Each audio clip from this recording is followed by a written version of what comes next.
Hey folks, I want to talk real quick about a first wave digital toolkit for resistance history. I was thinking about this a lot this morning. As you know, I teach public history at Johns Hopkins. I'm also the film and digital media editor of the Public Historian Journal. I know more than your average bear about the digital ecosystem and how it works, particularly how it works for public history and how we can use it as a tool for resistance.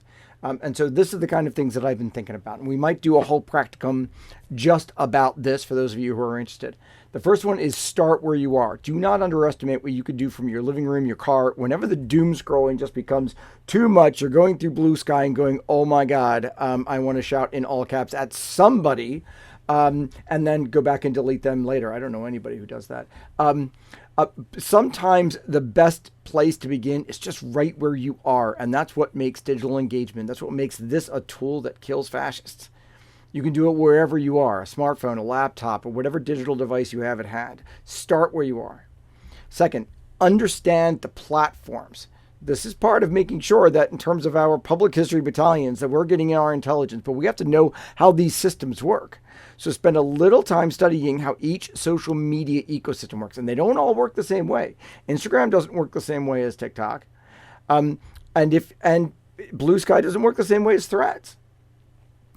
If you can, read Taylor Lorenz's Extremely Online. It's a terrific book and it gives you a great background for understanding how the digital ecosystem functions and also its history. And that is important for us to understand. So read Extremely Online and follow her on digital media. She's here on TikTok and on other platforms, but also follow her Substack User Mag because you got to keep up with what's going on because there are so many changes with YouTube and other kinds of things and obviously TikTok.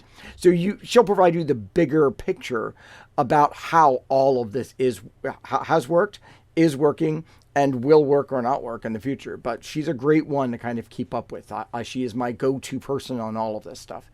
The more you know about the rules of these platforms, the more effectively we can bend them to keep honest history visible and to fight against those folks who are going to be telling us the pseudo-historical lies. 3, let's engage to defend, okay? Every like, share, and comment, even a single emoji, a fist bump, a 100%, helps honest history content circulate. And again, it works differently depending upon the different algorithms you're talking about.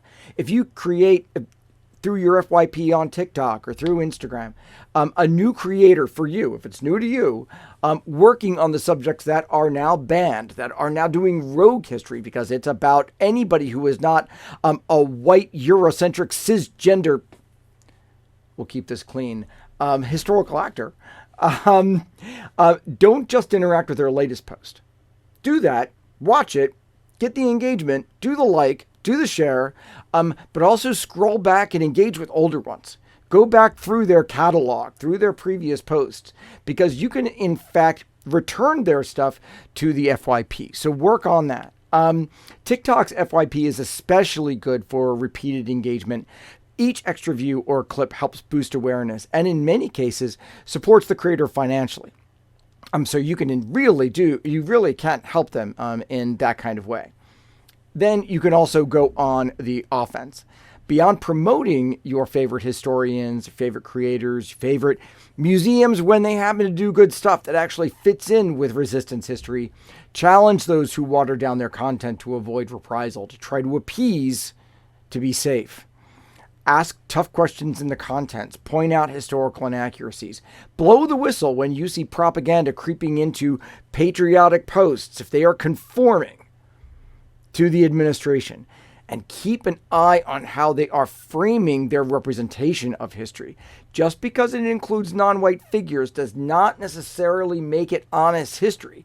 If those non-white figures are being deployed to support the white-centered narrative, then beware. If it props up the administration's goals, call it out. 5, sabotage misleading ads. This is a good one. Platforms like Instagram and Facebook, they use your interests to serve up ads from think tanks and organizations opposed to honest history. CPAC, Hillsdale College, the Heritage Foundation. If you happen to follow Mount Vernon, Gunston Hall, Museum of the American Revolution, Andrew Jackson's Hermitage, you're going to get into a conservative algorithm. And they will continue to ask you questions about how do you feel about X? How do you feel about Y? Click through if you have to, but then hide or flag them as deceptive, as misleading, as inappropriate. Comment with historical facts that lead out, muddy their message, and make them spend money on an audience that refuses to be persuaded. 6. People used to say not that long ago that using a pseudonym as a handle, as a username, wasn't good. Now it actually might serve you. If you want to keep your identity under wraps, adopt it. Go with it. Think of it as a code name. Mark Bloch's French resistance alias was Narbonne. So a well-chosen handle can give you the freedom to post and challenge propaganda without the blowback, landing on your personal life. And then if you don't want to go ahead and do it, you point to one of us and you say, hey, you go and do it. That's what we're here for. And then stay curious, stay connected, stay engaged. Keep checking in with your community online and obviously IRL. Small acts of solidarity, shout outs, co-hosted live streams, co-posted resources, amplify everybody's voice.